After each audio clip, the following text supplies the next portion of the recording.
kalau mak ayah tu sibuk bekerja, apa solusi untuk dapatkan lebih banyak income? Saya makan gaji dulu mula-mula. Okey. Makan gaji, kemudian buat kerja tambahan lah. Okey. Contoh, waktu office tu kita kerja office. Okey. 8-5 petang. Okay. Kemudian selebih tu kita ajar mengaji. So that means dulu pun Ustaz ada business lah maknanya. So extra income. Okay, nak tanya Ustaz, nak tanya. Ini apa sebenarnya business? Bagaimana business boleh dapat duit? Bagaimana Ustaz terdetik nak buat business?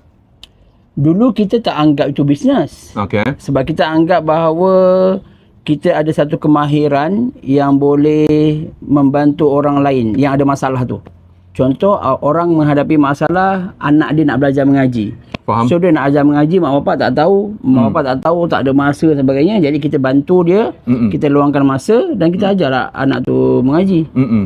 So maknanya business adalah sesuatu yang boleh menyelesaikan masalah, betul tak? Ya, betul.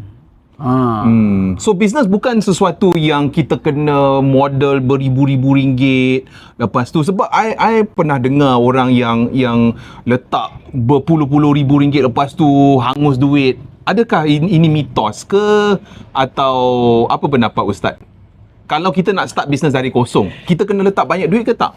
Kalau mula-mula dulu zaman-zaman sebelum orang Melayu join bisnes kan, memang kita akan kata bisnes tu adalah yang besar-besar sahaja kan, dekat tempat-tempat yang mewah ke ataupun yang berpuluh-puluh ribu ataupun beratus ribu.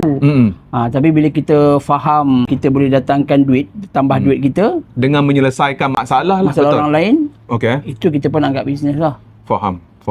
So dulu Ustaz kerja dan buat bisnes. So double income lah maknanya. Ya, betul.